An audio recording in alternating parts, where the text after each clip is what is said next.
Chapitre 1. De la part de Paul, qui est serviteur de Jésus-Christ, et que Dieu a appelé à être apôtre en le choisissant pour annoncer sa bonne nouvelle. Dieu avait promis cette bonne nouvelle depuis longtemps dans les Saintes Écritures, par l'intermédiaire de ses prophètes. Elle se rapporte à son Fils, notre Seigneur Jésus-Christ. En tant qu'homme, il était descendant du roi David, mais selon l'Esprit Saint, il a été manifesté Fils de Dieu avec puissance quand il a été ressuscité d'entre les morts. Par lui, Dieu m'a accordé la faveur d'être apôtre pour l'honneur du Christ, afin d'amener des hommes de toutes les nations à croire en lui et à lui obéir. Vous faites aussi partie de ces hommes, vous que Dieu a appelés pour que vous apparteniez à Jésus-Christ. Je vous écris à vous qui habitez Rome, vous tous que Dieu aime et qu'il a appelés à vivre pour lui. Que Dieu notre Père et le Seigneur Jésus-Christ vous donnent la grâce et la paix. Tout d'abord, je remercie mon Dieu par Jésus-Christ au sujet de vous tous, parce qu'on parle de votre foi dans le monde entier. Dieu sait que je dis vrai, lui que je sers de tout mon cœur en annonçant la bonne nouvelle qui concerne son Fils. Il sait que je me souviens toujours de vous toutes les fois que je prie. Je demande à Dieu que, par sa volonté, il me soit enfin possible de me rendre chez vous. Car je désire beaucoup vous voir, afin de vous apporter un don de l'Esprit Saint pour vous rendre fort. Plus encore, je désire être parmi vous pour que nous recevions ensemble un encouragement, moi par votre foi et vous par la mienne. Je veux que vous sachiez, frères, que j'ai souvent fait le projet de me rendre chez vous, mais j'en ai été empêché jusqu'à présent. Je souhaitais que mon travail produise un résultat chez vous aussi, comme il en a produit parmi les autres nations du monde.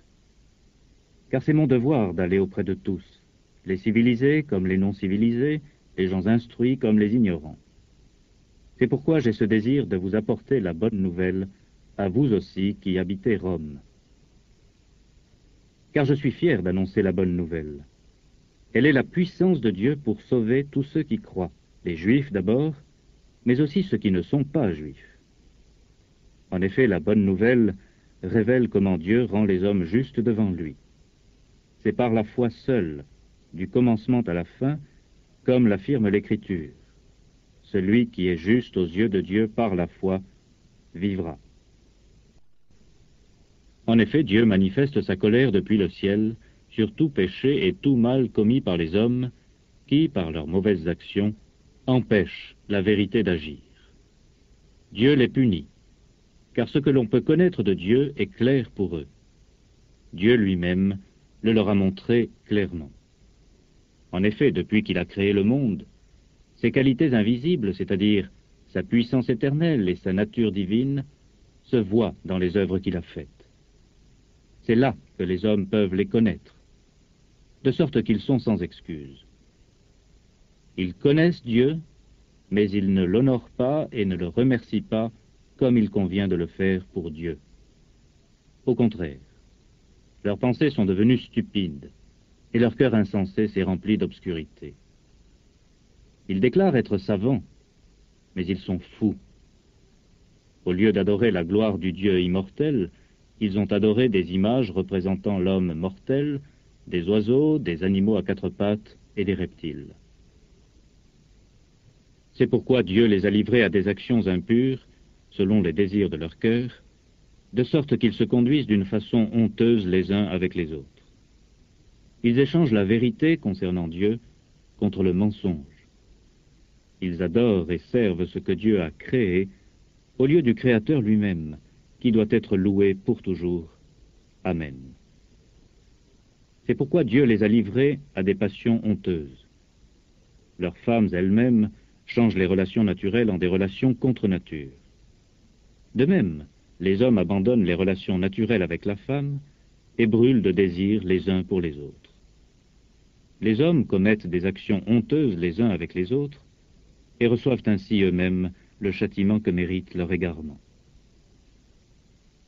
Comme ils ont refusé de reconnaître Dieu, Dieu les a livrés à leur intelligence déréglée, pour qu'ils fassent ce qu'ils ne devraient pas faire.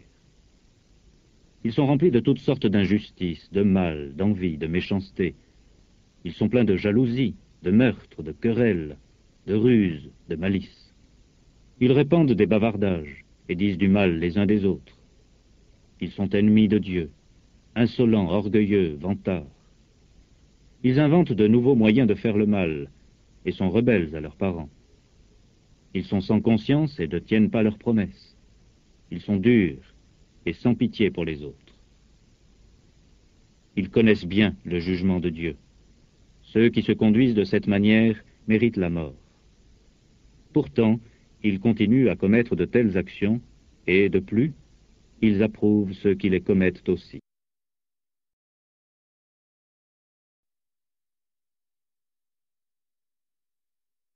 Chapitre 2. Toi qui juges les autres, tu es donc sans excuse, qui que tu sois. Car lorsque tu juges les autres et que tu fais les mêmes choses qu'eux, tu te condamnes toi-même. Nous savons que Dieu juge d'une façon conforme à la vérité ceux qui commettent de telles actions. Penses-tu que tu échapperas au jugement de Dieu, toi qui juges ceux qui commettent ces actions alors que tu agis comme eux? Ou bien méprises-tu la grande bonté de Dieu, sa patience et sa générosité? Ne sais-tu pas que la bonté de Dieu doit t'amener à changer de vie? Mais tu as un cœur dur, tu n'es pas disposé à changer. C'est pourquoi tu te prépares un châtiment encore plus grand pour le jour où Dieu manifestera sa colère et son juste jugement et où il paiera chacun selon ce qu'il aura fait. Il donnera la vie éternelle à ceux qui s'appliquent à faire le bien et recherchent ainsi la gloire, l'honneur et la vie immortelle.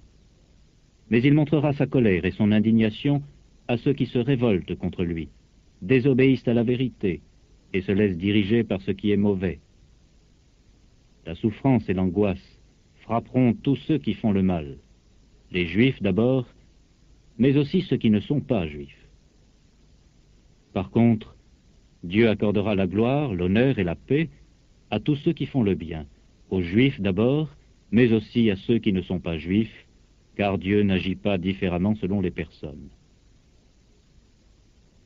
Tous ceux qui pêchent sans connaître la loi de Moïse périront sans cette loi. Mais tous ceux qui pêchent en connaissant la loi seront jugés au moyen de cette loi. Car les hommes agréables à Dieu ne sont pas ceux qui se contentent d'écouter la loi, mais ceux qui obéissent à ce qu'elle ordonne. Quand des étrangers qui ne connaissent pas la loi des Juifs obéissent d'eux-mêmes à ce qu'ordonne la loi, ils sont une loi pour eux-mêmes, bien qu'ils n'aient pas la loi. Ils prouvent ainsi que la façon d'agir ordonnée par la loi est écrite dans leur cœur. Leur conscience le montre également, ainsi que leurs pensées qui parfois les accusent et parfois les défendent. Voilà ce qui paraîtra au jour où Dieu jugera par Jésus-Christ tout ce qui est caché dans la vie des hommes, comme l'affirme la bonne nouvelle que je prêche. Mais toi, tu portes le nom de Juif. Tu t'appuies sur la loi et tu es fier de ton Dieu. Tu connais la volonté de Dieu et la loi t'a enseigné à choisir ce qui est bien. Tu crois être un guide pour les aveugles, une lumière pour ceux qui sont dans l'obscurité, un éducateur pour les ignorants et un maître pour les enfants, parce que tu es sûr d'avoir dans la loi la présentation parfaite de la connaissance et de la vérité. Eh bien, toi qui enseignes les autres, pourquoi ne t'enseignes-tu pas toi-même? Toi qui prêches qu'on ne doit pas voler, pourquoi voles-tu? Toi qui dis qu'on ne doit pas commettre d'adultère, pourquoi en commets-tu? Toi qui détestes les idoles, pourquoi pilles-tu leur temple? Tu es fier d'avoir la loi, mais tu déshonores Dieu en faisant le contraire de ce qu'ordonne sa loi. Car les Écritures l'affirment. À cause de vous, Juifs, les autres peuples disent du mal de Dieu. Si tu obéis à la loi, la circoncision t'est utile. Mais si tu désobéis à la loi, c'est comme si tu n'avais pas été circoncis. Et si l'homme qui n'a pas été circoncis obéit au commandement de la loi, Dieu ne le considérera-t-il pas comme s'il était circoncis? L'homme qui n'est pas circoncis en sa chair, mais qui obéit à la loi, te jugera, toi qui désobéis à la loi, bien que tu possèdes la loi écrite et que tu sois circoncis. En effet, le vrai juif n'est pas celui qui l'est seulement en apparence, et qui est circoncis seulement de façon visible, dans sa chair, mais le vrai juif est celui qui l'est intérieurement, qui est circoncis dans son cœur, d'une circoncision qui dépend de l'Esprit de Dieu et non de la loi écrite. Ce vrai juif reçoit sa louange non des hommes, mais de Dieu.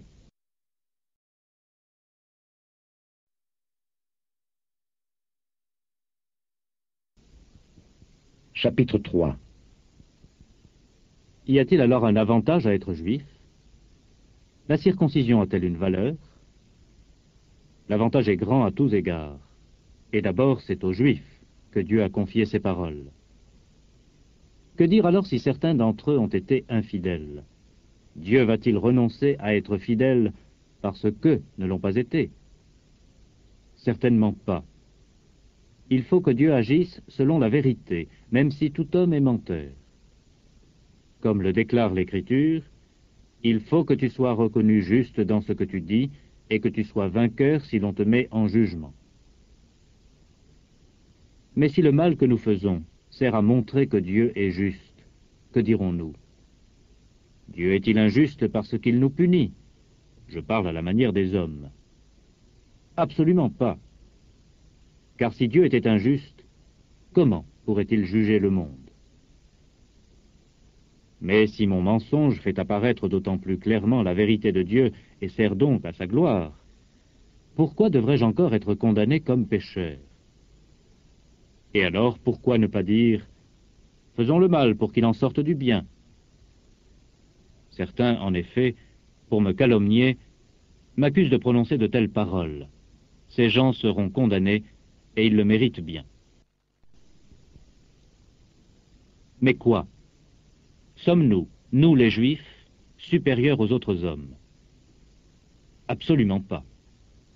J'ai déjà démontré que les Juifs et les autres hommes sont tous également sous la domination du péché. L'Écriture le déclare, « Il n'y a pas d'homme juste, pas même un seul. Il n'y a personne qui comprenne, personne qui cherche Dieu. Tous se sont égarés loin de lui, ensemble ils se sont perdus. Il n'y a personne qui fasse le bien, pas même un seul. Leur gorge est comme une tombe ouverte. Leur langue leur sert à tromper. Les paroles qui sortent de leurs lèvres sont comme du poison de serpent. Leur bouche est pleine de malédictions amères. Ils courent avec rapidité pour tuer. Ils laissent la destruction et le malheur partout où ils passent. Ils n'ont pas connu le chemin de la paix. Ils vivent sans aucune crainte de Dieu. Nous savons que tout ce que dit la loi, elle le dit à ceux qui sont soumis à la loi, afin que nulle excuse ne puisse sortir de la bouche des hommes et que le monde entier soit placé sous le jugement de Dieu. Car personne ne sera reconnu juste devant Dieu pour avoir accompli ce qu'ordonne la loi. La loi permet seulement à l'homme de savoir qu'il a péché. Mais maintenant Dieu nous a montré comment il nous rend justes devant lui, et cela sans l'intervention de la loi. La loi et les prophètes en avaient parlé. Dieu rend les hommes justes par leur foi en Jésus-Christ. Il le fait pour tous ceux qui croient au Christ, car il n'y a pas de différence entre eux. Tous ont péché et sont privés de la présence glorieuse de Dieu. Mais Dieu, dans sa bonté, les rend justes gratuitement par Jésus-Christ qui les délivre. Dieu l'a offert en sacrifice, pour que, par sa mort, le Christ obtienne le pardon des péchés en faveur des hommes qui croient en lui. Dieu a voulu montrer ainsi comment il était juste. Autrefois, il avait patienté et laissé impunis les péchés des hommes. Mais, dans le temps présent, il montre comment il rend les hommes justes, car il veut à la fois être juste et rendre juste tous ceux qui croient en Jésus. Y a-t-il encore une raison pour les hommes de s'enorgueillir? Non, plus une seule. Pourquoi? Parce qu'ils obéissent à ce qu'ordonne la loi? Non, mais parce qu'ils croient.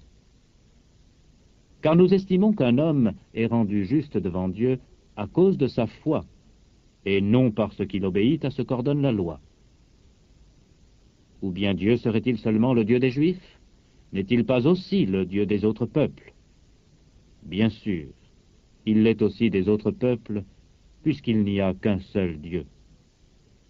Il va rendre justes les Juifs à cause de leur foi, et les non-Juifs également par la foi. Cela signifie-t-il que par la foi, nous enlevons toute valeur à la loi? Bien au contraire. Nous donnons à la loi sa vraie valeur.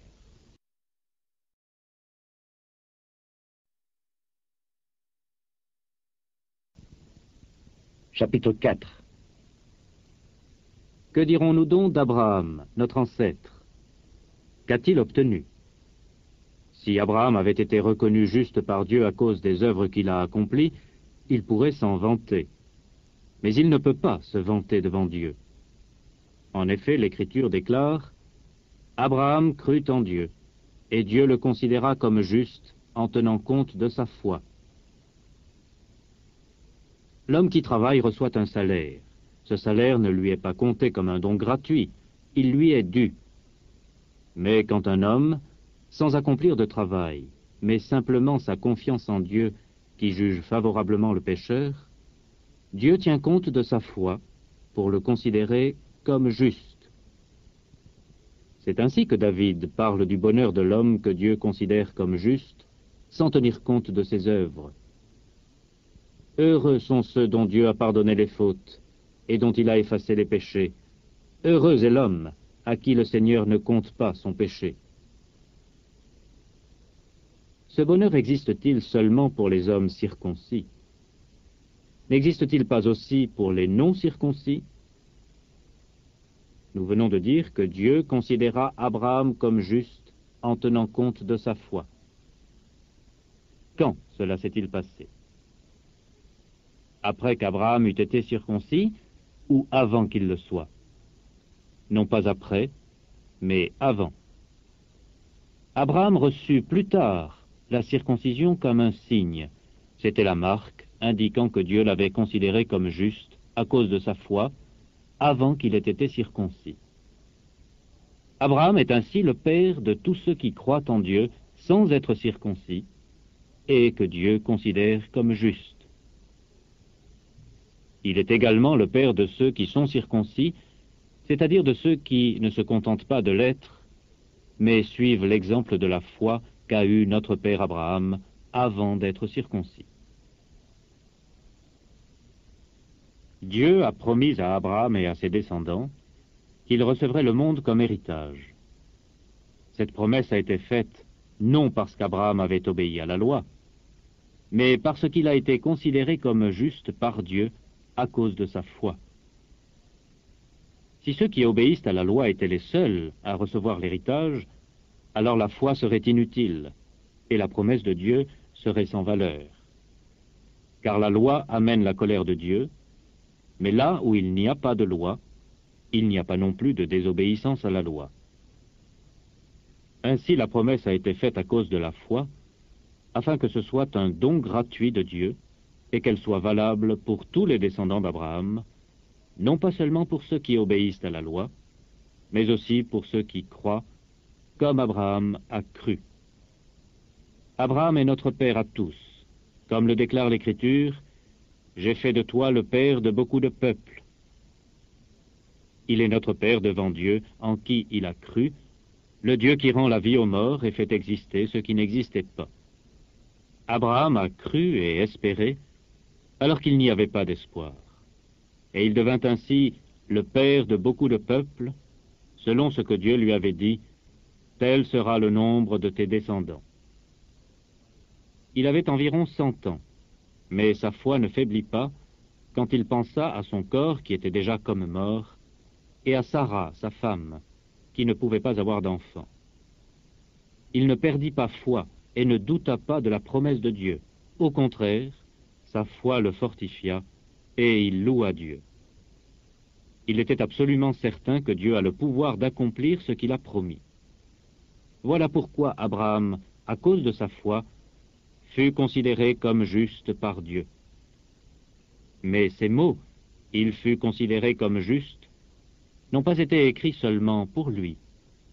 Ils ont été écrits aussi pour nous, qui devons être considérés comme justes, nous qui croyons en celui qui a ressuscité Jésus, notre Seigneur. Il a été livré à la mort à cause de nos péchés, et il est ressuscité pour nous rendre justes devant Dieu.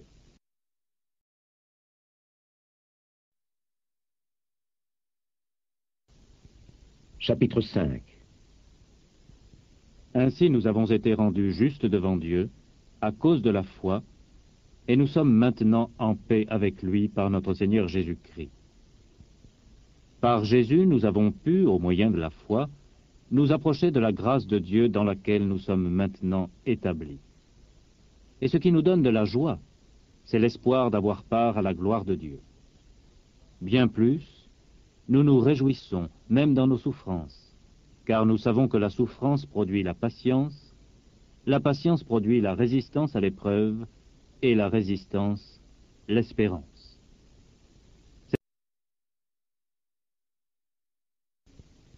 Chapitre 6. Que dirons-nous donc? Devons-nous continuer à vivre dans le péché pour que la grâce de Dieu soit plus abondante? Certainement pas. Nous sommes morts au péché.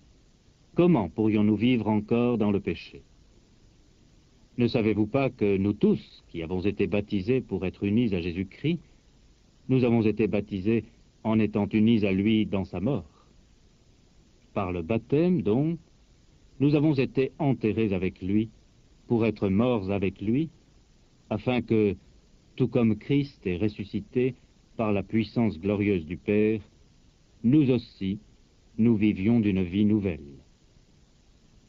Car si nous avons été unis à lui par une mort semblable à la sienne, nous serons également unis à lui par une résurrection semblable à la sienne.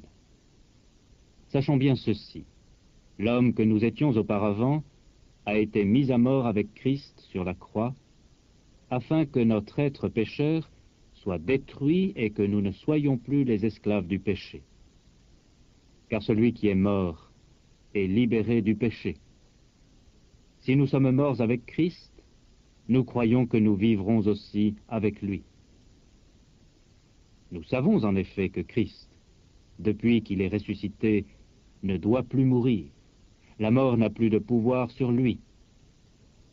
En mourant, il est mort au péché une fois pour toutes.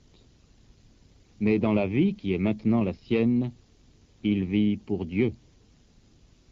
De même, vous aussi. Considérez-vous comme morts au péché et comme vivants pour Dieu dans l'union avec Jésus-Christ. Le péché, donc, ne doit plus régner sur votre corps mortel pour vous faire obéir aux désirs de ce corps. Ne mettez plus les diverses parties de votre corps au service du péché comme des instruments pour accomplir le mal. Au contraire, offrez-vous à Dieu comme des hommes revenus de la mort à la vie, et mettez-vous tout entier à son service, comme des instruments, pour accomplir ce qui est juste. Car le péché ne doit pas régner sur vous, puisque vous n'êtes pas soumis à la loi, mais à la grâce de Dieu. Quoi donc? Allons-nous pécher parce que nous ne sommes pas soumis à la loi, mais à la grâce de Dieu? Certainement pas. Vous savez bien que si vous vous mettez au service de quelqu'un pour lui obéir, vous devenez les esclaves du maître auquel vous obéissez, ou bien du péché qui conduit à la mort, ou bien de l'obéissance qui conduit à une vie juste devant Dieu. Mais Dieu soit loué. Vous qui étiez auparavant esclaves du péché, vous avez maintenant obéi de tout votre cœur au modèle contenu dans l'enseignement que vous avez reçu. Vous avez été libérés du péché et êtes devenus esclaves de la justice. J'emploie cette façon humaine de parler à cause de votre faiblesse naturelle.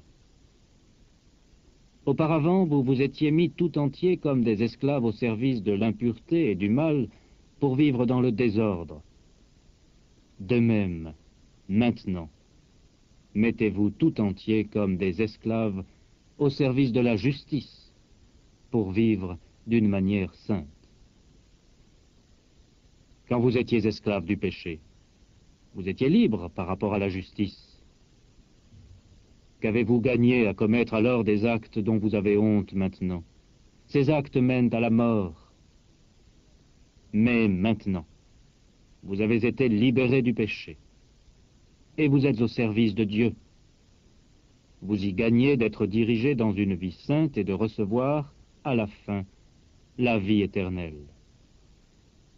Car le salaire que verse le péché, c'est la mort.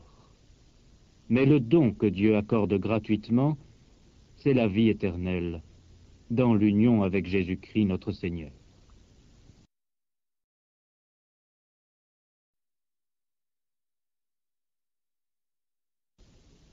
Chapitre 7.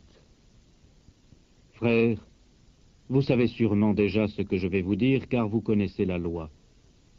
La loi a de l'autorité sur un homme seulement tant qu'il vit. Par exemple, une femme mariée est liée par la loi à son mari tant qu'il vit. Mais si le mari meurt, elle est libérée de la loi qui la liait à lui. Si donc elle devient la femme d'un autre homme, alors que son mari est vivant, on l'appellera adultère. Mais si son mari meurt, elle est libre par rapport à la loi, de sorte qu'elle peut devenir la femme d'un autre homme sans être adultère. Il en va de même pour vous, mes frères. Vous êtes morts à l'égard de la loi, en étant unis au corps du Christ, pour appartenir à un autre. Vous appartenez maintenant à celui qui est ressuscité d'entre les morts, afin que nous produisions des œuvres utiles pour Dieu. En effet, quand nous vivions selon notre nature humaine, les désirs mauvais excités par la loi agissaient dans notre être tout entier et nous conduisaient à la mort. Mais maintenant, nous sommes libérés de la loi, car nous sommes morts à ce qui nous retenait prisonniers. Nous pouvons ainsi servir Dieu d'une façon nouvelle, sous l'autorité de l'Esprit Saint et non plus à la façon ancienne, sous l'autorité de la loi écrite. Que dirons-nous donc? La loi est-elle péché? Certainement pas. Mais la loi m'a fait connaître ce qu'est le péché. En effet, je n'aurais pas su ce qu'est la convoitise si la loi n'avait pas dit « Tu ne convoiteras pas ». Le péché a saisi l'occasion offerte par le commandement pour produire en moi toutes sortes de convoitises. Car sans la loi, le péché est chose morte. Autrefois, sans la loi, j'étais vivant. Mais quand le commandement est intervenu, le péché a pris vie, et moi je suis mort. Le commandement qui devait conduire à la vie s'est trouvé, dans mon cas, conduire à la mort. Car le péché a saisi l'occasion, il m'a trompé au moyen du commandement, et il m'a fait mourir par ce même commandement. Ainsi, la loi elle-même est sainte et le commandement est saint, juste et bon. Ce qui est bon, est-il devenu alors une cause de mort pour moi? Certainement pas. C'est le péché qui en a été la cause. Il a fait apparaître ainsi sa véritable nature de péché. Il a utilisé ce qui est bon pour causer ma mort. Et voilà comment le péché est devenu, au moyen du commandement, plus gravement péché que jamais. Nous savons que la loi est spirituelle. Mais moi, je suis un homme faible, vendu comme un esclave au péché. Je ne comprends pas ce que je fais, car je ne fais pas ce que je voudrais faire, mais je fais ce que je déteste. Si ce que je fais, je ne le veux pas, je reconnais ainsi que la loi est bonne. Ce n'est donc pas moi qui agis ainsi, mais c'est le péché qui habite en moi. Car je sais que le bien n'habite pas en moi, c'est-à-dire dans ma nature humaine. En effet, quoique le désir de faire le bien existe en moi, je suis pourtant incapable de l'accomplir. Je ne fais pas le bien que je veux, mais je fais le mal que je ne veux pas. Si je fais ce que je ne veux pas, alors ce n'est plus moi qui agis ainsi, mais le péché qui habite en moi. Je découvre donc cette règle. Quand je veux faire le bien, je suis seulement capable de faire le mal. Au fond de moi-même, je prends plaisir à la loi de Dieu, mais je trouve dans mon comportement une autre loi, qui combat contre celle qu'approuve mon intelligence. Elle me rend prisonnier de la loi du péché qui est en moi.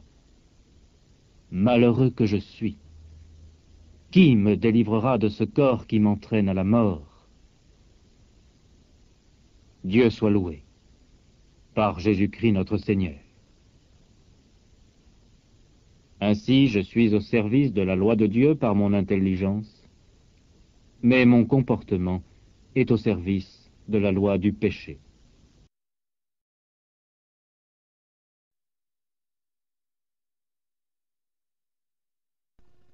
Chapitre 8. Maintenant donc, il n'y a plus de condamnation pour ceux qui sont unis à Jésus-Christ. Car la loi de l'Esprit Saint qui donne la vie par l'union avec Jésus-Christ m'a libéré de la loi du péché et de la mort. Dieu a accompli ce que la loi de Moïse ne pouvait pas faire, parce que la nature humaine la rendait impuissante. Il a condamné le péché dans la nature humaine en envoyant son propre Fils, qui est venu dans une condition semblable à la condition pécheresse de l'homme, pour enlever le péché. Dieu a accompli cela pour que les exigences de la loi soient réalisées en nous qui vivons non plus selon la nature humaine, mais selon l'Esprit Saint. Car ceux qui vivent selon la nature humaine se préoccupent de ce que cette nature demande. Mais ceux qui vivent selon l'Esprit Saint se préoccupent de ce que l'Esprit Saint demande. Se préoccuper de ce que la nature humaine demande mène à la mort, mais se préoccuper de ce que l'Esprit Saint demande mène à la vie et à la paix. Car ceux qui ont des préoccupations humaines sont ennemis de Dieu. Ils ne se soumettent pas à la loi de Dieu, ils ne le peuvent même pas. Ceux qui dépendent de leur nature humaine ne peuvent plaire à Dieu. Mais vous ne vivez pas selon la nature humaine, vous vivez selon l'Esprit Saint, puisque l'Esprit de Dieu habite en vous.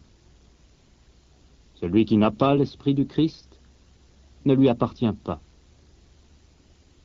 Si le Christ est en vous, alors bien que votre corps soit voué à la mort à cause du péché, en vous l'Esprit Saint est vie, parce que vous avez été rendus justes devant Dieu.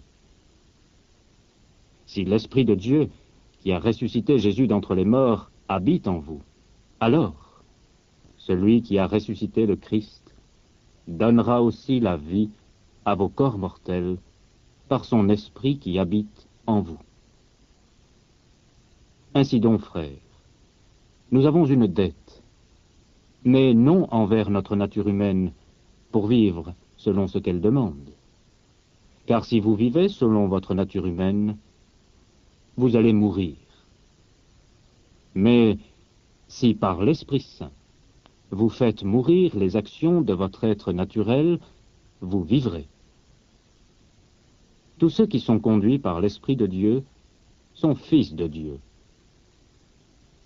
Car l'Esprit Saint que vous avez reçu n'est pas un esprit qui vous rende esclave et vous remplisse à nouveau de peur, mais c'est l'Esprit Saint qui fait de vous des fils de Dieu et qui nous permet de crier à Dieu « Mon Père ». L'Esprit de Dieu affirme lui-même à notre esprit que nous sommes enfants de Dieu. Nous sommes ses enfants Donc, nous aurons aussi part à l'héritage que Dieu a promis à son peuple. Nous y aurons part avec le Christ. Car si nous souffrons avec lui, nous serons aussi avec lui dans sa gloire. J'estime que ce que nous souffrons dans le temps présent ne peut se comparer à la gloire que Dieu nous révélera. Le monde entier attend avec impatience le moment où Dieu révélera ses fils. Car le monde est tombé sous le pouvoir de ce qui ne mène à rien, non parce qu'il l'a voulu lui-même, mais parce que Dieu l'y a mis. Il y a toutefois une espérance, c'est que le monde lui-même sera libéré un jour du pouvoir destructeur qui le tient en esclavage, et qu'il aura part à la glorieuse liberté des enfants de Dieu. Nous savons en effet que maintenant encore, le monde entier gémit et souffre, comme souffre une femme qui accouche. Mais pas seulement le monde. Nous qui avons déjà l'Esprit Saint comme la première part des dons de Dieu, nous gémissons aussi intérieurement en attendant que Dieu fasse de nous ses fils et délivre entièrement notre corps. Car nous avons été sauvés. Mais c'est encore en espérance. Si l'on voit ce que l'on espère, ce n'est plus de l'espérance. Qui donc espérerait encore ce qu'il voit? Mais si nous espérons ce que nous ne voyons pas, nous l'attendons avec patience. De même, l'Esprit Saint aussi vient nous aider, nous qui sommes faibles, car nous ne savons pas prier comme il faut. Mais l'Esprit Saint lui-même prie Dieu pour nous avec des gémissements qu'on ne peut exprimer par des paroles. Et Dieu qui voit dans les cœurs comprend ce que l'Esprit Saint veut demander, car l'Esprit Saint prie pour ceux qui appartiennent à Dieu, comme Dieu le désire. Nous savons que Dieu travaille en tout pour le bien de ceux qu'il aime, de ceux qu'il a appelés selon son plan. Car ceux que Dieu a choisis d'avance, il a aussi décidé d'avance de les rendre semblables à son Fils, afin que son Fils soit l'aîné d'un grand nombre de frères. Ceux pour qui Dieu a pris d'avance cette décision, il les a aussi appelés. Ceux qu'il a appelés, il les a aussi rendus justes devant lui. Ceux qu'il a rendus justes, il leur a aussi donné part à sa gloire. Que dirons-nous de plus? Si Dieu est pour nous, qui peut être contre nous? Il n'a même pas refusé son propre Fils, mais il l'a livré pour nous tous. Comment ne nous donnerait-il pas tout avec son Fils? Qui accusera ce que Dieu a choisi? Personne, car c'est Dieu qui les déclare non coupables. Qui peut alors les condamner? Personne, car Jésus-Christ est celui qui est mort. Bien plus, il est ressuscité. Il est à la droite de Dieu et il prie pour nous.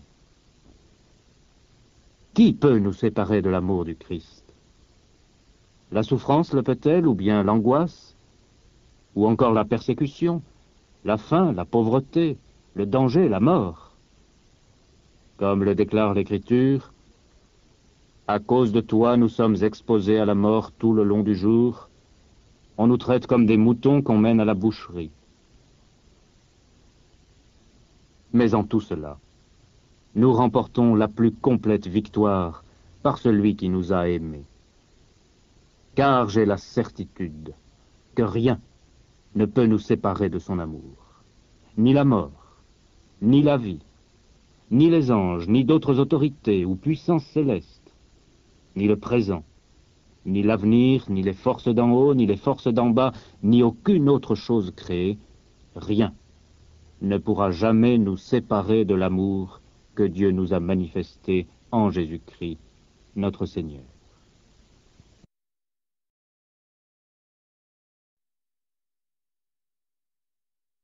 Chapitre 9.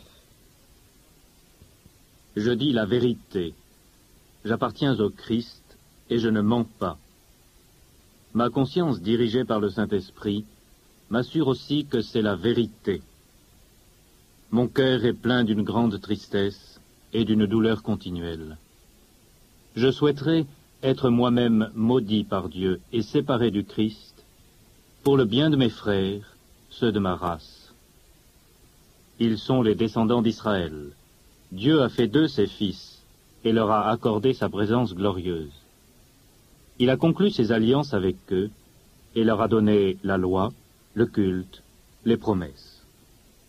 Ils sont les descendants des patriarches et le Christ, en tant qu'être humain, et de leur race, lui qui est au-dessus de tout, Dieu loué pour toujours.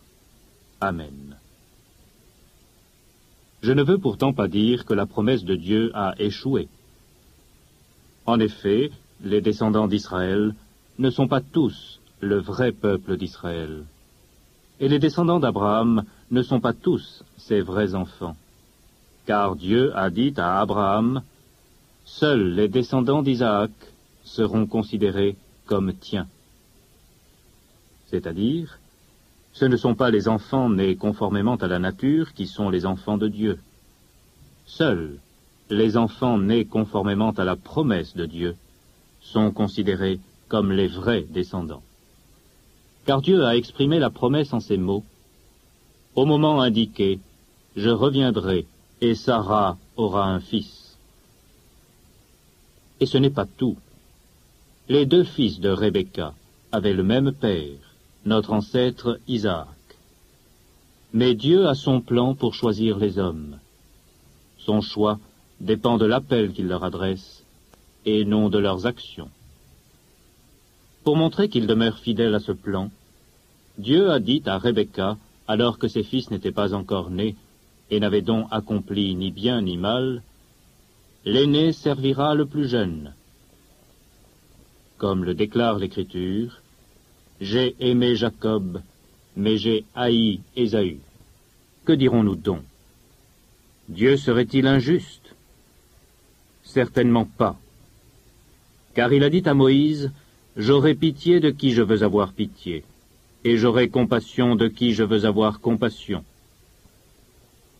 Cela ne dépend donc pas de ce que l'homme veut, ni de ses efforts, mais uniquement de Dieu qui a pitié. Dans l'Écriture, Dieu déclare au roi d'Égypte, « Je t'ai établi roi précisément pour montrer en toi ma puissance et pour faire connaître mon nom sur toute la terre. »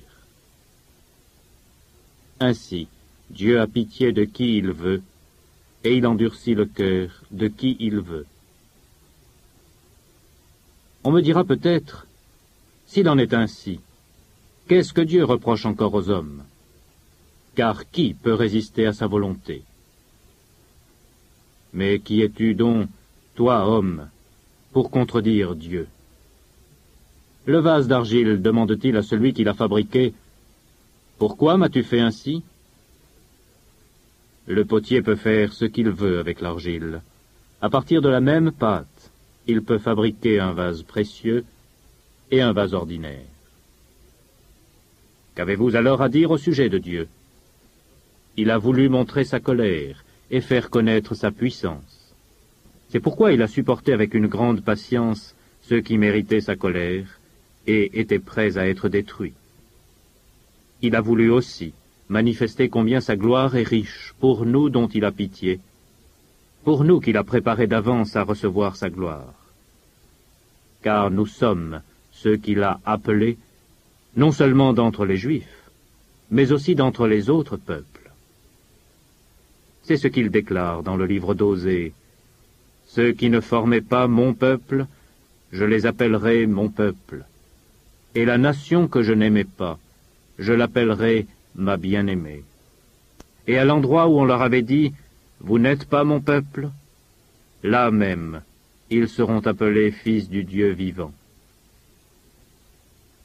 De son côté, Ésaïe s'écrie au sujet du peuple d'Israël, « Même si les membres du peuple d'Israël étaient aussi nombreux que les grains de sable au bord de la mer, seul un petit nombre d'entre eux sera sauvé. Car le Seigneur réalisera complètement et rapidement sa parole sur la terre. Et comme le même Ésaïe l'avait dit auparavant, si le Seigneur Tout-Puissant ne nous avait pas laissé quelques descendants, nous serions devenus comme Sodome, nous aurions été semblables à Gomorrhe. Que dirons-nous donc? Ceci. Des hommes qui ne sont pas juifs et qui ne cherchaient pas à se rendre justes devant Dieu ont été rendus justes devant lui par la foi. Tandis que les membres du peuple d'Israël, qui recherchaient une loi leur permettant d'être justes devant Dieu, n'ont pas atteint le but de la loi. Pourquoi? Parce qu'ils ne cherchaient pas à être agréables à Dieu par la foi, ils pensaient l'être par des œuvres. Ils se sont heurtés à la pierre qui fait trébucher dont parle l'Écriture. Voyez, je pose en Sion une pierre qui fait trébucher, un rocher qui fait tomber. Mais celui qui croit en lui ne sera pas déçu.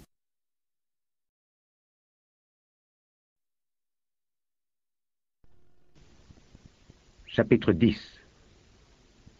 Frères, ce que je désire de tout mon cœur, et que je demande à Dieu pour les Juifs, c'est qu'ils soient sauvés. Car je peux déclarer en leur faveur qu'ils sont pleins de zèle pour Dieu, mais leur zèle n'est pas éclairé par la connaissance. En effet, ils n'ont pas compris comment Dieu rend les hommes justes devant lui, et ils ont cherché à établir leur propre façon d'être justes. Ainsi, ils ne se sont pas soumis à la façon dont Dieu rend les hommes justes. Car le Christ a amené la loi de Moïse à sa fin pour que tous ceux qui croient soient rendus justes devant Dieu. Voici ce que Moïse a écrit au sujet de la possibilité d'être rendu juste devant Dieu par l'obéissance à la loi. L'homme qui met en pratique la loi vivra par elle. Mais voilà comment il est parlé de la possibilité d'être juste devant Dieu par la foi. Ne dis pas en toi-même « Qui montera au ciel ?» c'est-à-dire pour en faire descendre le Christ. Ne dis pas non plus « Qui descendra dans le monde d'en bas ?» c'est-à-dire pour faire remonter Christ d'entre les morts.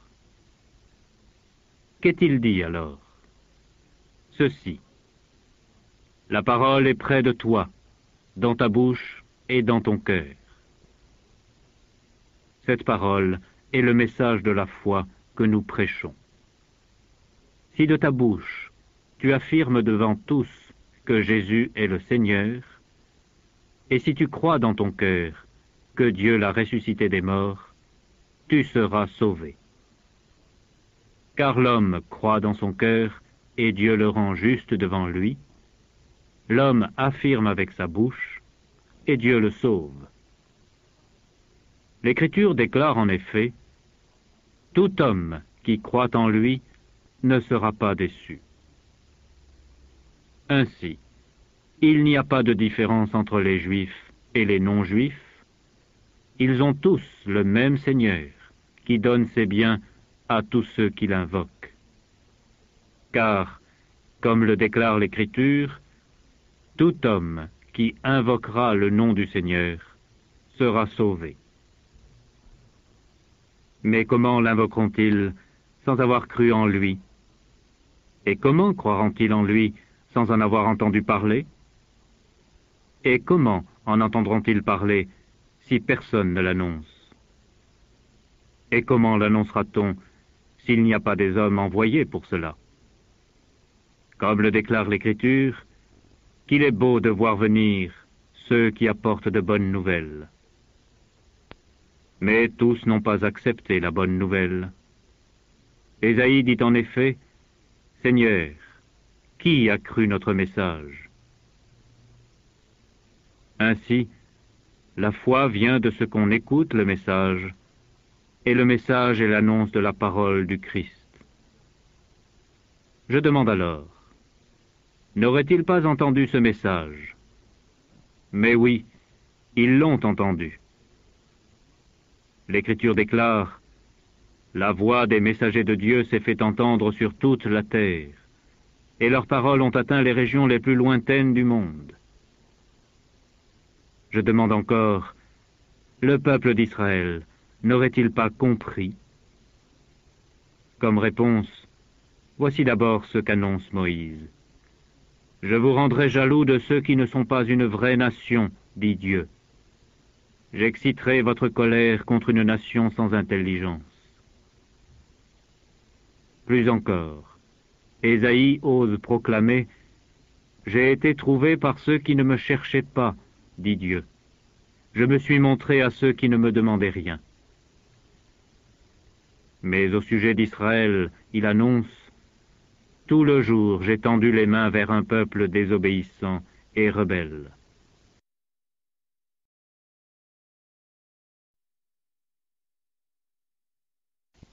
Chapitre 11. Je demande donc, Dieu aurait-il rejeté son peuple? Certainement pas. Car je suis moi-même israélite, descendant d'Abraham, membre de la tribu de Benjamin.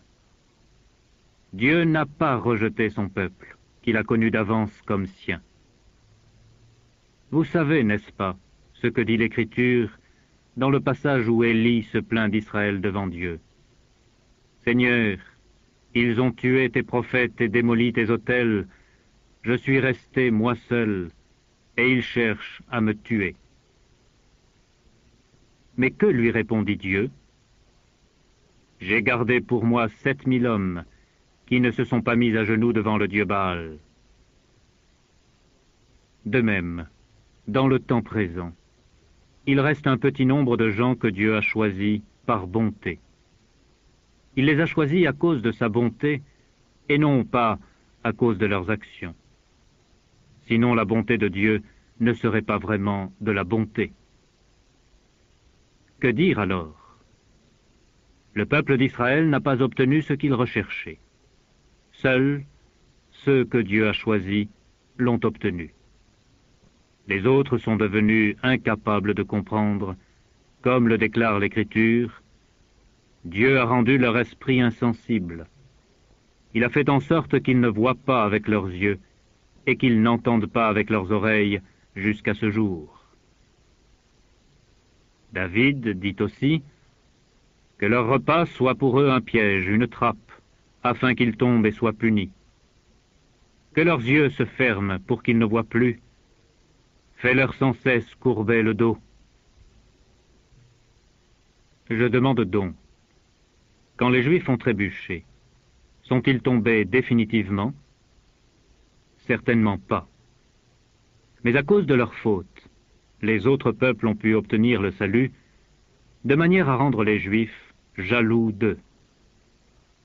Si la faute des Juifs a enrichi spirituellement le monde, et si leur abaissement a enrichi spirituellement les autres peuples, combien plus grand encore sera l'effet produit par leur complet retour au salut.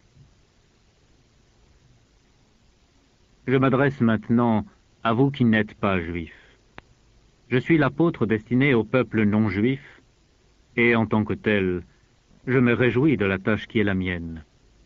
J'espère ainsi exciter la jalousie des gens de ma race pour en sauver quelques-uns. En effet, quand ils ont été mis de côté, le monde a pu être réconcilié avec Dieu. Qu'arrivera-t-il alors quand ils seront accueillis? Ce sera la vie pour ceux qui étaient morts. Si le premier morceau de pain est présenté à Dieu, tout le reste du pain lui appartient aussi. Si les racines d'un arbre sont offertes à Dieu, les branches lui appartiennent aussi. Le peuple d'Israël est comme un olivier cultivé, dont quelques branches ont été coupées. Toi, qui n'es pas juif, tu es comme une branche d'olivier sauvage greffée à leur place. Tu profites maintenant aussi de la racine qui nourrit l'olivier cultivé. C'est pourquoi tu ne dois pas mépriser les branches coupées. Comment pourrais-tu te vanter? Ce n'est pas toi qui portes la racine, mais c'est la racine qui te porte. Tu vas me dire, mais ces branches ont été coupées pour que je sois greffé à leur place. C'est juste. Elles ont été coupées parce qu'elles ont manqué de foi, et tu es à cette place en raison de ta foi. Mais garde-toi de l'orgueil, crains plutôt. Car si Dieu n'a pas épargné les Juifs, qui sont des branches naturelles, il ne t'épargnera pas non plus. Remarque comment Dieu montre sa bonté et sa sévérité. Il est sévère envers ceux qui sont tombés, et il est bon envers toi. Mais il faut que tu demeures dans sa bonté, sinon tu seras aussi coupé comme une branche. Et si les Juifs renoncent à leur incrédulité, ils seront greffés là où ils étaient auparavant. Car Dieu a le pouvoir de les greffer de nouveau. Toi, qui n'es pas juif, tu es la branche naturelle d'un olivier sauvage. On l'a coupé et greffé, contrairement à l'usage naturel, sur un olivier cultivé. Les Juifs, eux, sont les branches naturelles de cet olivier cultivé. Il sera donc beaucoup plus facile de les greffer de nouveau sur l'arbre auquel ils appartenaient déjà. Frères, voici une vérité secrète que je veux vous faire connaître, afin que vous ne vous preniez pas pour des sages. Une partie du peuple d'Israël est devenue incapable de comprendre, mais cela ne durera que jusqu'à ce que l'ensemble des autres peuples soit parvenu au salut. Et voilà comment tout Israël sera sauvé. Comme le déclare l'Écriture, le libérateur viendra de Sion. Il enlèvera toute méchanceté des descendants de Jacob, et voici l'alliance que je ferai avec eux quand j'ôterai leurs péchés. Si l'on considère comment les Juifs ont refusé la bonne nouvelle, ils sont les ennemis de Dieu pour votre bien. Mais si l'on considère le choix fait par Dieu, ils sont ceux que Dieu aime à cause de leurs ancêtres. Car Dieu ne reprend pas ce qu'il a donné et ne change pas d'idée à l'égard de ceux qu'il a appelés. Autrefois, vous avez désobéi à Dieu, mais maintenant, vous avez connu la pitié de Dieu parce que les Juifs ont désobéi.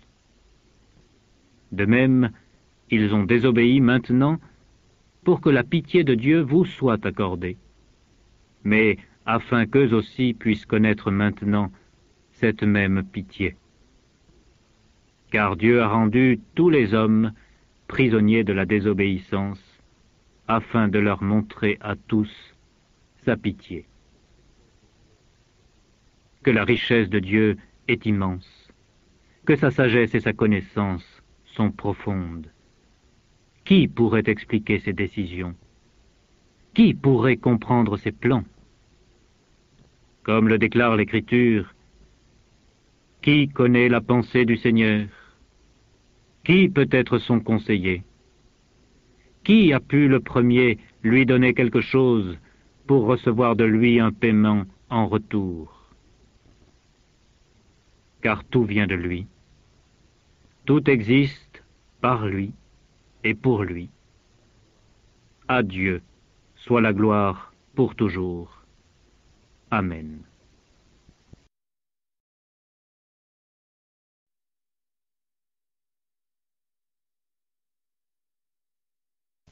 Chapitre 12. Frères, puisque Dieu a ainsi manifesté sa pitié pour nous, je vous demande de vous offrir vous-même comme un sacrifice vivant, réservé à Dieu et qui lui est agréable. C'est là le véritable culte que vous lui devez. Ne vous conformez pas aux habitudes de ce monde, mais laissez Dieu vous transformer par un changement complet de votre intelligence. Vous pourrez alors comprendre ce que Dieu veut, ce qui est bien, ce qui lui est agréable et ce qui est parfait. À cause du don que Dieu m'a accordé dans sa bonté, je le dis à vous tous, n'ayez pas une opinion de vous-même plus haute qu'il ne faut. Ayez au contraire des pensées modestes. Que chacun de vous s'estime d'après la part de foi que Dieu lui a donnée. Dans un seul corps humain, nous avons plusieurs parties qui ont toutes des fonctions différentes. De même, bien que nous soyons nombreux, nous formons un seul corps, dans l'union avec le Christ. Et nous sommes tous unis les uns aux autres, comme les parties d'un même corps. Nous avons des dons différents, que nous devons utiliser selon ce que Dieu a accordé gratuitement à chacun. Si l'un de nous a le don d'annoncer des messages reçus de Dieu, il doit le faire selon la foi qui est la sienne. Si un autre a le don de servir, qu'il serve. Celui qui a le don d'enseigner doit enseigner. Celui qui a le don d'encourager les autres doit les encourager. Que celui qui donne ses biens le fasse avec une entière générosité. Que celui qui dirige le fasse avec soin. Que celui qui aide les malheureux le fasse avec joie. L'amour doit être sincère. Détestez le mal, attachez-vous au bien. Ayez de l'affection les uns pour les autres, comme des frères qui s'aiment. Ayez aussi de l'ardeur à vous respecter mutuellement. Soyez actifs et non paresseux. Servez le Seigneur avec un cœur plein d'énergie. Soyez joyeux à cause de votre espérance et patient dans les souffrances. Priez avec fidélité. Venez en aide à vos frères dans le besoin et recevez bien ceux qui viennent chez vous. Demandez à Dieu de bénir ceux qui vous persécutent. Demandez-lui de les bénir et non de les maudire. Réjouissez-vous avec ceux qui sont joyeux, pleurez avec ceux qui pleurent. Vivez en bon accord les uns avec les autres. Ne soyez pas orgueilleux, mais acceptez des tâches modestes. Ne vous prenez pas pour des sages. Ne rendez à personne le mal pour le mal. Cherchez à faire le bien devant tous les hommes.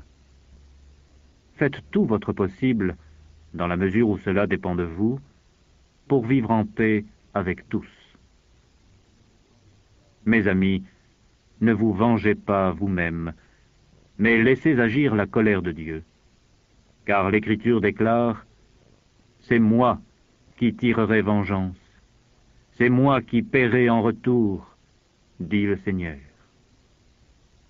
Et elle déclare aussi « Si ton ennemi a faim, donne-lui à manger. S'il a soif, donne-lui à boire. Car en agissant ainsi, ce sera comme si tu amassais des charbons brûlants sur sa tête. » Ne te laisse pas vaincre par le mal. Sois au contraire vainqueur du mal par le bien.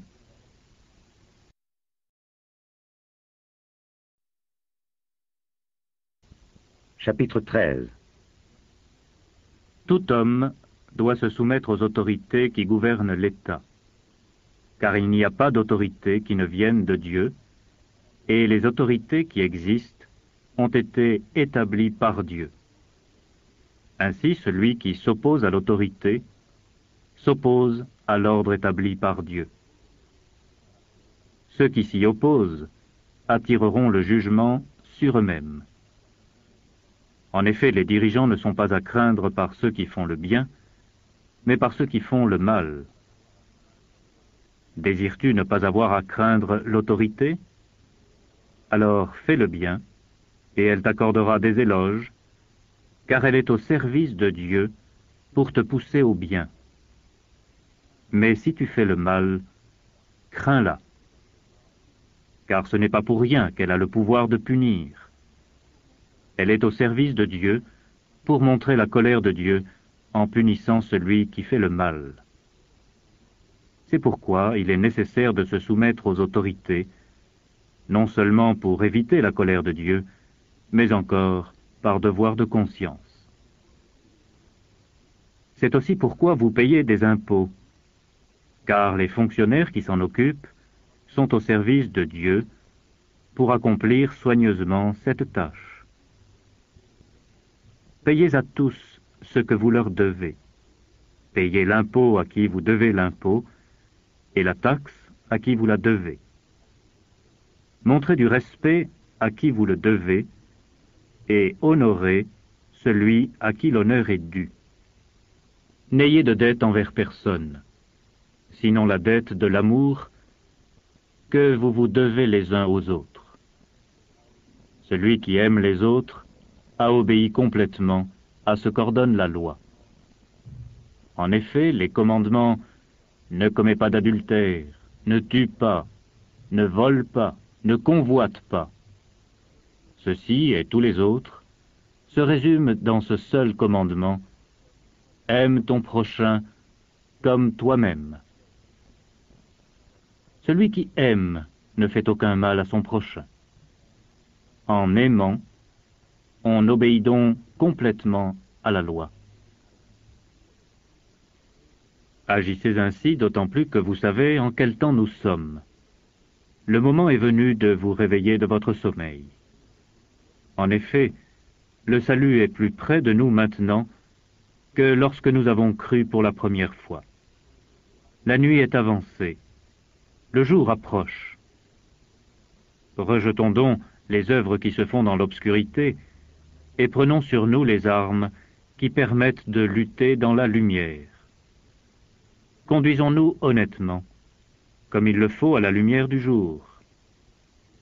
Gardons-nous des orgies et de l'ivrognerie, de l'immoralité et des vices, des querelles et de la jalousie.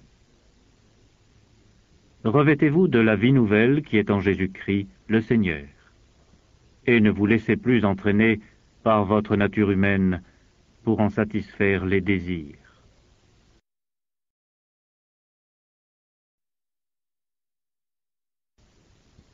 Chapitre 14.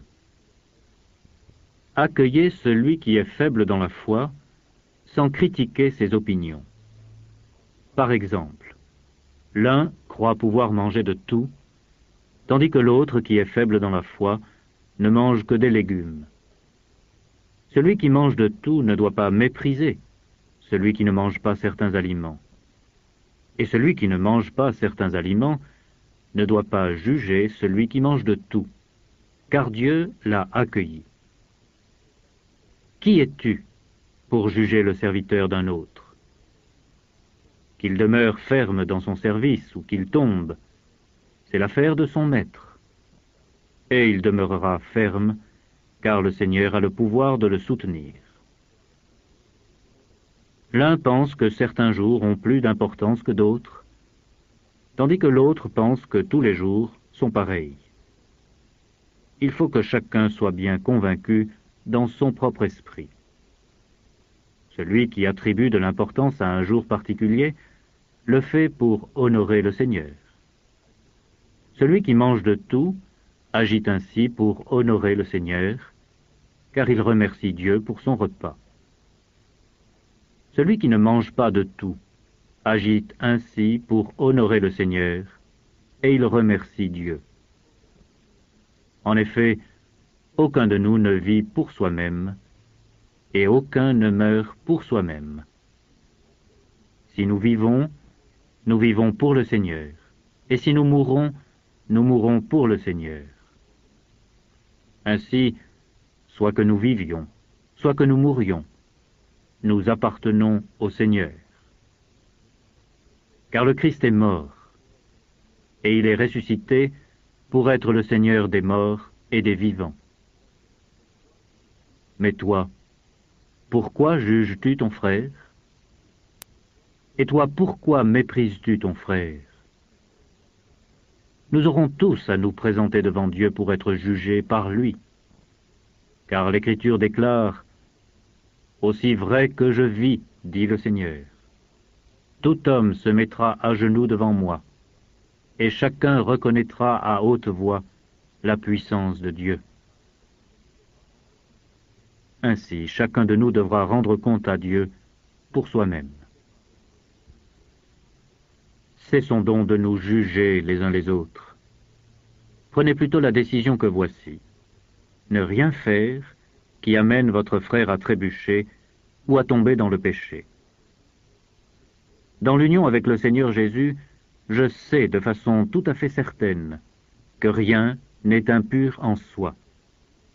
Mais si quelqu'un pense qu'une chose est impure, elle devient impure pour lui. Si tu fais de la peine à ton frère à cause d'un aliment que tu manges, tu ne te conduis plus selon l'amour. Ne va pas entraîner la perte de celui pour qui le Christ est mort, simplement à cause de ce que tu manges. Ce qui est bien pour vous ne doit pas devenir pour d'autres une occasion de dire du mal.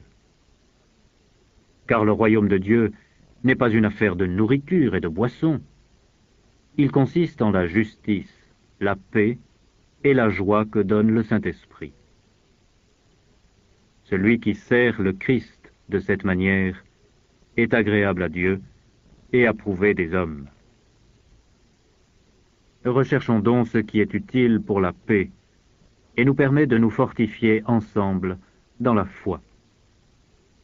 Ne détruis pas l'œuvre de Dieu pour une question de nourriture. Certes, tous les aliments peuvent être mangés, mais il est mal de manger quelque chose si l'on fait ainsi tomber un frère dans le péché.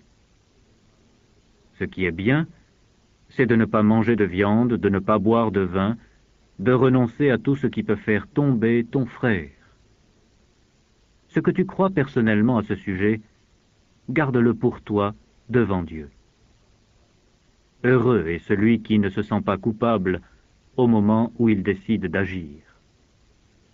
Mais celui qui a des doutes au sujet d'un aliment est condamné par Dieu s'il en mange parce qu'il n'agit pas selon la foi.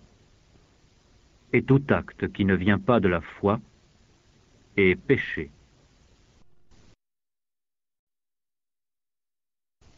Chapitre 15. Nous qui sommes forts dans la foi, nous devons aider les faibles à porter leur faiblesse. Nous ne devons pas vivre pour ce qui nous plaît. Il faut que chacun de nous cherche à plaire à son prochain pour son bien, pour le faire progresser dans la foi. Car le Christ n'a pas vécu pour ce qui lui plaisait. Au contraire, comme le déclare l'Écriture, « Les insultes de ceux qui t'insultaient sont tombées sur moi. » Tout ce que nous trouvons dans les Écritures a été écrit dans le passé pour nous instruire, afin que nous ayons l'espérance au moyen de la patience et de l'encouragement que nous donnent les Écritures. Que Dieu, de qui viennent la patience et l'encouragement, vous rendent capables de vivre en bon accord les uns avec les autres, en suivant l'exemple de Jésus-Christ, afin que, tous ensemble, et d'une seule voix, vous louiez Dieu, le Père de notre Seigneur Jésus-Christ. Ainsi, accueillez-vous les uns les autres, comme le Christ vous a accueillis, pour la gloire de Dieu. Car je vous l'affirme, Christ est devenu le serviteur des Juifs pour accomplir les promesses que Dieu a faites aux patriarches et montrer ainsi que Dieu est fidèle.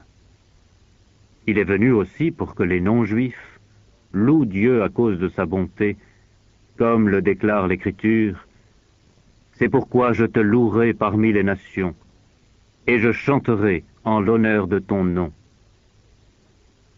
Elle déclare aussi, « Nations, réjouissez-vous avec le peuple que Dieu a choisi. » Et encore, « Vous, toutes les nations, louez le Seigneur, que tous les peuples le louent. »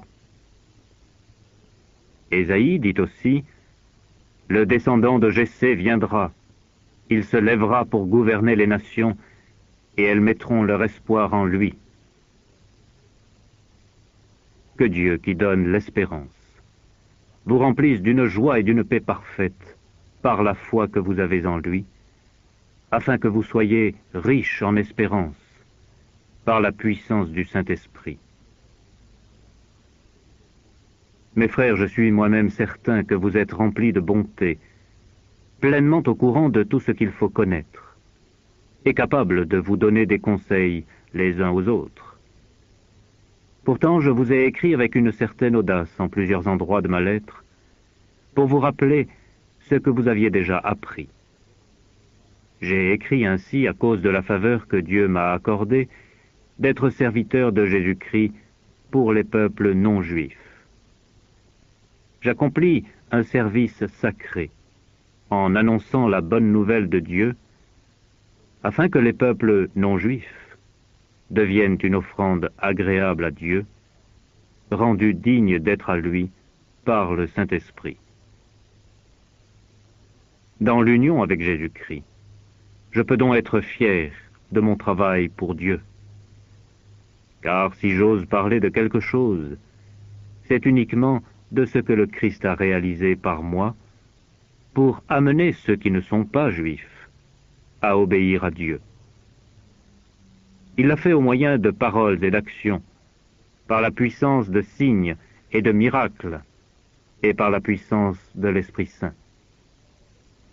C'est ainsi que j'ai annoncé pleinement la bonne nouvelle qui concerne le Christ, en allant de tous côtés, depuis Jérusalem jusqu'à la région d'Illyrie. Mais j'ai tenu à annoncer la bonne nouvelle uniquement dans les endroits où l'on n'avait pas entendu parler du Christ, afin de ne pas bâtir sur les fondations posées par quelqu'un d'autre, et d'agir selon ce que déclare l'Écriture. Ceux à qui on n'avait rien dit de lui verront, et ceux qui n'en avaient pas entendu parler comprendront. C'est là ce qui m'a empêché bien des fois d'aller chez vous. Mais maintenant j'ai terminé mon travail dans ces régions-ci. Depuis de nombreuses années, je désire vous rendre visite, et je voudrais le faire quand je me rendrai en Espagne. Car j'espère vous voir en passant et recevoir votre aide pour aller dans ce pays, après avoir profité de votre compagnie pendant quelque temps. Mais pour le moment, je vais à Jérusalem, pour le service des membres du peuple de Dieu qui sont là-bas. Car les chrétiens de Macédoine et de Grèce ont décidé de faire une collecte en faveur des pauvres appartenant au peuple de Dieu à Jérusalem. Ils l'ont décidé eux-mêmes, mais en réalité, ils le devaient à ces pauvres. Car les chrétiens juifs de Jérusalem ont partagé leurs biens spirituels avec ceux qui ne sont pas juifs. Les non-juifs doivent donc aussi les servir en les aidant de leurs biens matériels. Quand j'aurai terminé cette affaire et que je leur aurai remis le produit de cette collecte, je partirai pour l'Espagne et passerai chez vous en m'y rendant. Et je sais que lorsque j'irai chez vous, j'arriverai avec la pleine bénédiction du Christ. Mais voici ce que je vous demande, frères, par notre Seigneur Jésus-Christ et par l'amour que donne l'Esprit Saint. Combattez avec moi en adressant à Dieu des prières pour moi. Priez pour que j'échappe aux incroyants de Judée, et pour que l'aide que j'apporte à Jérusalem soit bien accueillie là-bas par les membres du peuple de Dieu. De cette façon, j'arriverai chez vous plein de joie, si Dieu le veut, et je trouverai du repos au milieu de vous. Que Dieu, qui donne la paix, soit avec vous tous. Amen.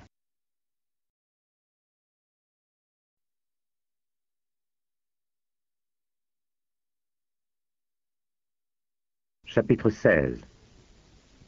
Je vous recommande notre sœur Phébé, qui travaille au service de l'église de Sancré. Recevez-la au nom du Seigneur, comme on doit le faire entre membres du peuple de Dieu, et aidez-la en toute affaire où elle peut avoir besoin de vous. Elle a elle-même aidé beaucoup de gens, et moi en particulier. Saluez Priscille et Aquilas, mes compagnons de travail, dans le service de Jésus-Christ. Ils ont risqué leur propre vie pour sauver la mienne. Je ne suis pas seul à leur être reconnaissant, toutes les églises du monde non juif le sont aussi. Saluez également l'Église qui se réunit dans leur maison. Saluez mon cher Épaïnette, qui fut le premier à croire au Christ dans la province d'Asie. Saluez Marie, qui a beaucoup travaillé pour vous. Saluez Andronicus et Junias, qui me sont apparentés et ont été en prison avec moi. Ils sont très estimés parmi les apôtres, et ils sont même devenus chrétiens avant moi. Saluez Ampliatus, mon ami dans le Seigneur. Saluez Urbain, notre compagnon de travail dans le service du Christ, et mon cher Stachys. Saluez Apelles, qui a donné des preuves de sa foi en Christ. Saluez les gens de la maison d'Aristobule. Saluez Hérodion, mon parent. Saluez les gens de la maison de Narcisse, qui croient au Seigneur. Saluez Tryphène et Tryphose, qui travaillent pour le Seigneur, et ma chère Perside, qui a beaucoup travaillé pour lui. Saluez Rufus, ce remarquable serviteur du Seigneur, et sa mère, qui est aussi une mère pour moi. Saluez Asyncrite, Phlégon, Hermès, Patrobas, Hermas et les autres frères qui sont avec eux. Saluez Philologue et Julie, Nérée et sa sœur, Olympas et tous les membres du peuple de Dieu qui sont avec eux. Saluez-vous les uns les autres d'un baiser fraternel. Toutes les églises du Christ vous adressent leurs salutations. Je vous le demande, frères, prenez garde à ceux qui suscitent des divisions et égarent les croyants en s'opposant à l'enseignement que vous avez reçu. Éloignez-vous d'eux, car les gens de cette espèce ne servent pas le Christ, notre Seigneur, mais leur propre ventre. Par leurs belles paroles et leurs discours flatteurs, ils trompent l'esprit des gens simples. Tout le monde connaît votre obéissance au Seigneur. Je me réjouis donc à votre sujet, mais je désire que vous soyez sages pour faire le bien et purs en évitant le mal. Dieu qui donne la paix écrasera bientôt Satan sous vos pieds. Que la grâce de notre Seigneur Jésus soit avec vous. Timothée, mon compagnon de travail, vous salue, ainsi que Lucius, Jason et Sosipater, mes parents. Gaius, l'hôte qui me reçoit, et chez qui se réunit toute l'Église, vous salue. Éraste, le trésorier de la ville, et notre frère Quartus vous salue. Et moi, Tertius, qui ai écrit cette lettre sous dictée, je vous envoie mes salutations chrétiennes. Louons Dieu. Il a le pouvoir de vous rendre forts dans la foi, selon la bonne nouvelle que j'annonce, le message que je prêche au sujet de Jésus-Christ, et selon la connaissance que nous avons reçue du plan secret de Dieu. Ce plan a été tenu caché très longtemps dans le passé, mais maintenant, il a été mis en pleine lumière par les livres des prophètes. Conformément à l'ordre du Dieu éternel, il est porté à la connaissance de toutes les nations pour qu'elles croient et obéissent. À Dieu, seul sage, soit la gloire, par Jésus-Christ, pour toujours.